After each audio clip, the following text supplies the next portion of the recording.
When all people are born, they are innocent. They can't speak, comprehend reality, or make choices. They rely on instinct. Maybe it's a part of genetics that tells them when to cry. Maybe it's their soul that nudges them. Whatever the case may be, sometimes humans are born different. The events that certain rarities set into motion can be considered sadistic. In some cases, animalistic with no existing humanity. These are the source of all which melancholy feeds. The tragedy of an infinite darkness that swallows all it can, with one ultimate goal: to make life non-existent to the point of total extinction, to erase the stars in the sky. It possesses few, which become agents of nothing. Here are their stories. Here exists melancholy stories.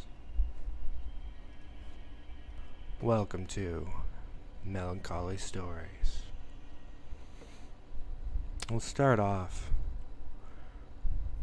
with a story called Nothing Left to Prove. The young man was initiated into the realm of spiritual warfare through his own self-loathing. Every night he astral projected himself into people's homes and random places. He even tried to simultaneously project himself into every person in existence and tap them on the shoulder. It was somewhat amusing that people actually believed the spirit realm to exist. I mean, astral projection is only a theory. Whether or not he left his body into the spirit world was a mystery. So, he would attempt to haunt people, keeping in mind that all of the actions he was partaking in could just be imagined in his mind. A strange occurrence it was to be in question of complete power or complete nonsense. He tried to explode the sun itself before. As ridiculous as it may seem, he thought it was worth a shot. I mean, who are those spiritual imbeciles kidding, going on about psychics and realms in which we cannot see? I'll just blow up this planet then, he thought to himself. See, it never works, so all of this is lies. That is a conclusion he has reached when it comes to spiritualism. What if he blew apart the spirit of the sun? What if the physical and spiritual are so separate that it did work? Only not in the way he intended. What about all those times he threw astral bodies into portals that went into deep space to be lost forever? I suppose if another realm did in fact exist, he would be a sadistic sorcerer of some kind. One that was blinded in entirety by ignorance because of the lack of proof. There's nothing left to prove, I suppose.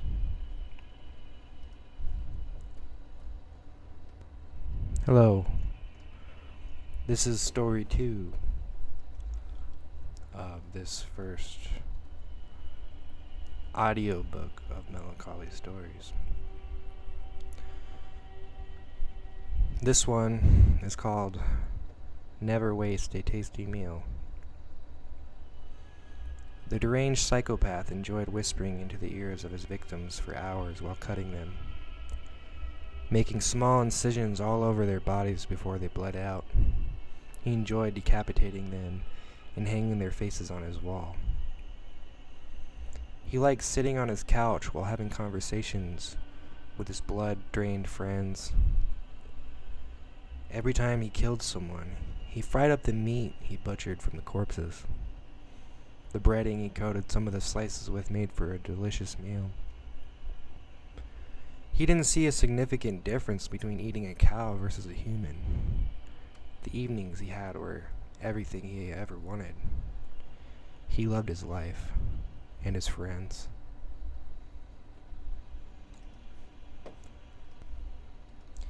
This is story 3 of Melancholy Stories. This one is called Can't Kill the Talent. The old man laid his shotgun on the table. The boy sat across from him, trembling in fear. The old man said, "I'll tell you what, boy. Take that pen and paper and write something beautiful. The boy's face was red and puffed up from crying so much. The old man continued, "You know, I'm going to kill you. These will be your last words to the world." The boy started crying again and grabbed the pen. He started writing a poem. When he was finished, he put the pen down and looked at the old man. The old man picked up the piece of paper. "Well, isn't that just fucking beautiful?" The old man wiped a tear from his eye. When he was done reading, he asked, "Do you think you can write more poems like this, boy?" Oh, the boy nodded up and down. "I'll tell you what, son. You write one poem a day, locked down in my basement, and if they are good every day, I'll keep you alive. Sound good?" The boy nodded his head up and down again. "Now get the fuck in the basement." Hello. This is story 4. It's called In Lust. A professor was having sexual affairs with his 20-year-old student for 6 months now. They fornicated every time they got the chance. They indulged themselves in explicit thrusts of their bodies. Time and time again, they participated in this unknown act. They had a particular lust for each other that they didn't have with other people. They weren't in love, but in lust with each other. The professor's wife knew that something was going on with her husband. She could have swore that he looked showered when he came home from work almost every day. This was strange because he would shower when he got home. She decided to watch his vehicle from a good vantage point by the college. She showed up a few hours before he would get off work, waiting. She hoped that he wasn't cheating on her. This would be a significant disappointment. After an hour before he would have got finished and left, she watched his car pull out of the parking lot. At the moment, she felt that her fears were now a reality. Her husband was cheating on her, and she decided to follow from afar. She started her vehicle and stayed on his trail. After 10 minutes of following behind, making sure not to be seen, the professor's car pulled in the driveway of a house. He walked up to the door and knocked. A young woman answered the door, and they kissed before he entered. The professor's wife became beyond livid with the situation. She decided to go inside and confront him. She carried a pistol with her. Attempting to sneak inside, she tried the door. The door was unlocked, and she made her way inside while hearing moans from the young woman. She decided to shoot them both. Walking into the room, she pointed her gun at the two on the bed. She yelled, "What the fuck are you doing?" The professor jumped up and was startled in disbelief. He didn't expect to be caught in his act of betrayal. "Baby, I'm sorry. Put the gun down." The words slid out calmly. The young woman stared in fright as the gun aimed at her.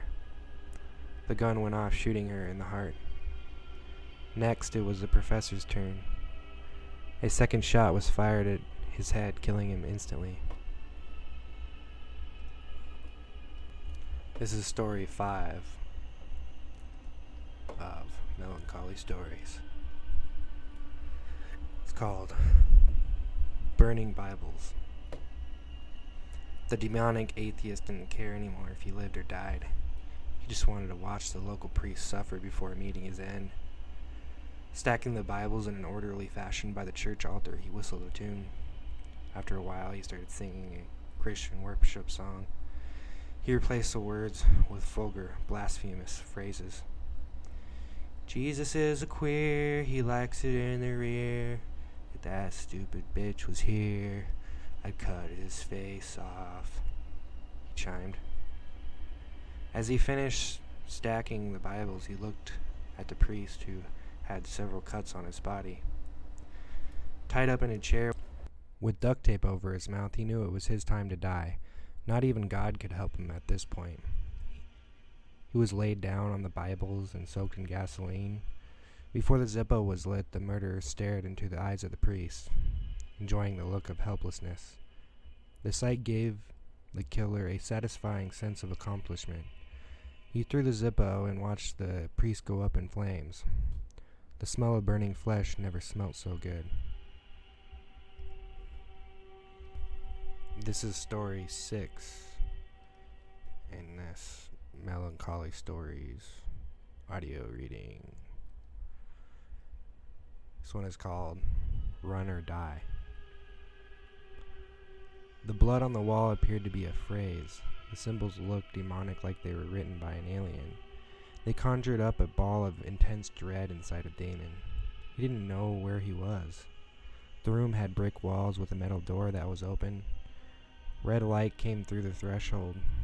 He woke filthy and sweaty on the floor. As he got to his feet, his muscles ached. His throat was sore from dehydration. The last thing he remembered was eating dinner in his apartment, about to watch the football game and drink some beers.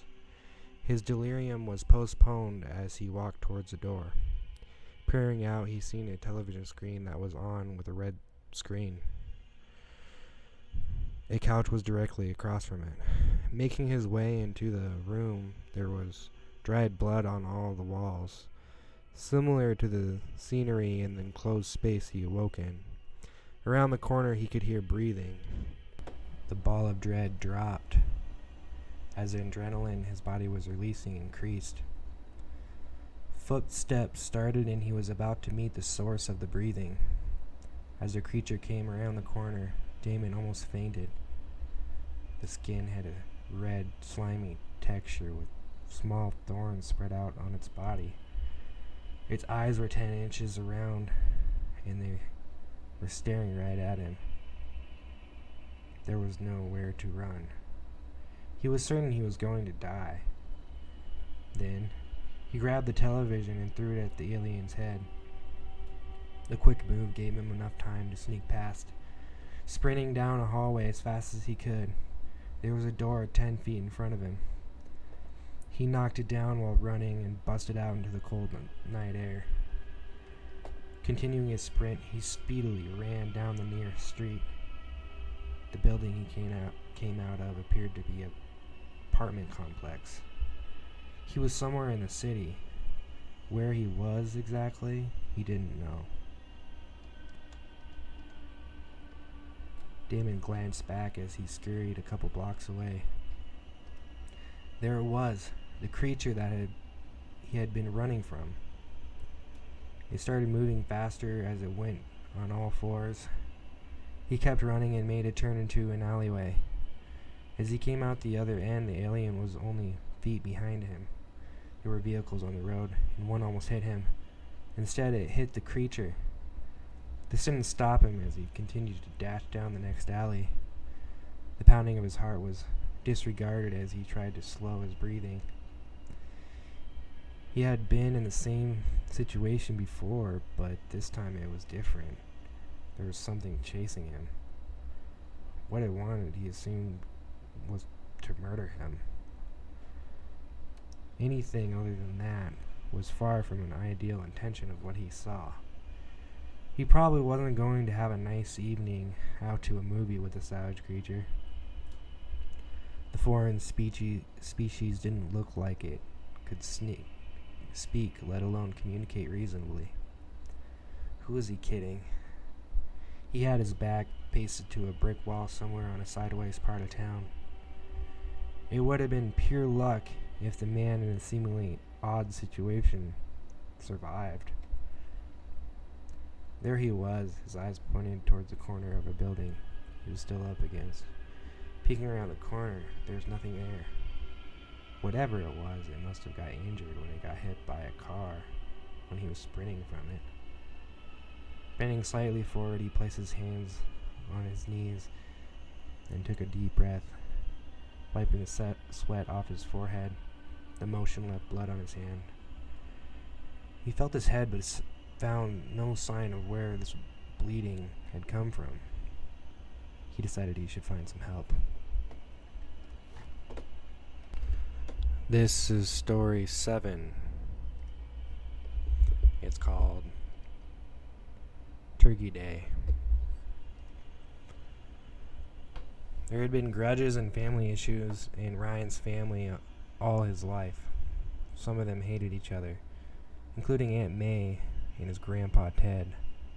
They always had to be mean and talk trash. Even on Thanksgiving, they didn't hold back. His cousin Bob sat back, and he was always withdrawn. Never really said much, probably so he didn't become part of the fighting. Everybody had their plate, and they ate all their food. Then Uncle Harry fell asleep at the table. Shortly after, Cousin Susie did as well. It was strange how everyone started falling asleep. Well, not for Ryan anyways. He knew what was happening. He made sure everyone got some of the mashed potatoes. He added a special ingredient. It felt good for them all to shut up. He relaxed, sighed, and grabbed a turkey leg. Taking a bite, he smiled. A couple of his family members' faces dropped into their plates. All of them poisoned and dead. Laughing hysterically, with tears running down his face. He was happy and thankful they were dead. Happy Thanksgiving, you ungrateful fuckers, he thought, as he dug into his mashed potatoes. Story 8. An ordinary mugging. A typical drug addict sat alone on a park bench. He didn't have any respect for anyone and didn't care about anything. He ran out of crack and he needed to find his next fix. Strung out, the junkie was thinking of a way to get some fast cash. His cheeks were caved in and his body was practically skin and bone. Rocking back and forth on the bench, his arms were crossed. He was talking to himself. "Maybe I should rob a liquor store," he whispered in a frantic tone. "I'll just rob that person." He spurted out as he seen a woman walking through the park with a purse hanging on her arm. Getting to his feet, he started to walk at a casual speed towards his victim, keeping his head down with the hood of his black sweater up. She was only a couple feet away, and he braced himself for the mugging. He punched her in the mouth, knocking a couple teeth out on the grass. Instantly, she was knocked out and laid helplessly on the ground. Quickly, he snatched up her purse and started running with it. Making his way into the alley, he searched while throwing useless items aside. Finding $60 in cash, he pocketed it and continued to run away. For now, he got his fix. Story 9. The Trick of the Trigger. The pistol had been on his nightstand for weeks, unlocked and out in the open with a full clip inside of it. The purpose of the placement of his pistol wasn't for safety. He wasn't scared that someone would rob his house or anything. It was there for one simple reason: if he ever wanted to shoot himself in the upcoming days. He'd push his mind to the limit with everyone he met. He was trying to prove that magic was real. He often felt like he was a 5-year-old boy at a magic show, watching all of these amazing things and telling his parents how awesome it was.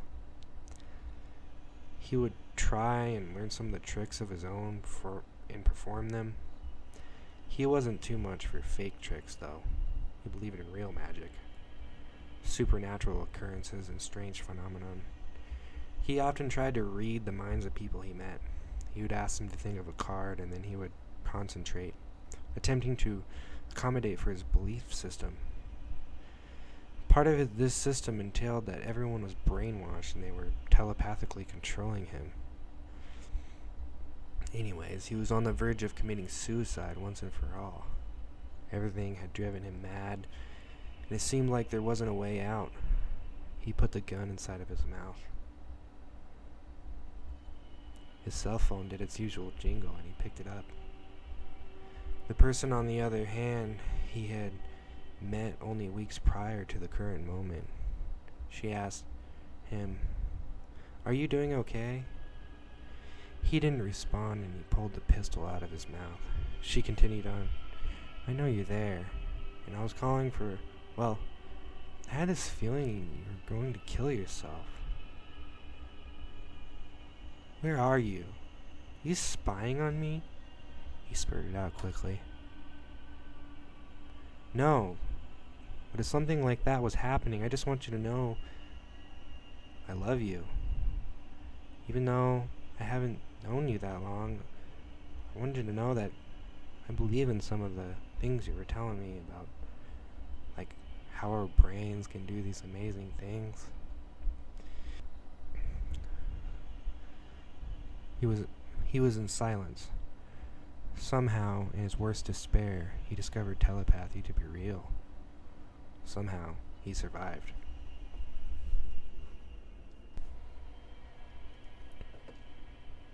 Story 10. A long time coming. The local news reporter was on the television screen, moving his lips, but nothing was coming out. The television was on mute, and Chad sat alone on his couch. He packed his cigarettes before taking one out and lighting it up. "You know that bitch has got it coming," he said in an angry tone to himself.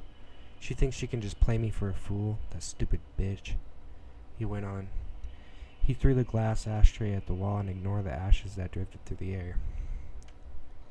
He stood up and cracked his neck. He was thinking about what he should do about what she did. She told him how much she liked him and went on about how handsome he was several times. Then she turned around and started fucking another guy. He knew they were fucking. He's seen them downtown holding hands as he drove by. From the looks of it, she did not care if he seen them together. The remembrance made his heart feel like it was being played like a violin. This symphony included a range of emotions with a bashful ending.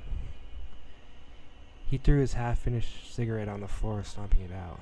"She's going to get what's coming to her, that stupid cunt," he said softly in a psychopathic way. He walked out into the hallway and made his way out the door. He got inside his car and turned on the ignition. The car fired right up and he sped off down the street. Chad is heading over to her house right now. He's on the move, cursing under his breath while feeling the power of his muscular structure. He imagined the damage he could accomplish with 5 seconds of her in front of him. He wanted to kill her for what she did. He has had very similar circumstances happen to him with women, disregarding his emotions and trying to play innocent while stomping on his heart. The part that really got to him was the ignorance. It didn't lead him on so much all the time. He would have been real with them. Maybe this wouldn't have been happening. He pulled his vehicle into the apartment complex parking lot. He seen her vehicle parked right where it always typically is. He got out of his car and slammed the door shut and walked up the stairs to her door. He knocked normally like he always does and waited for her to welcome him.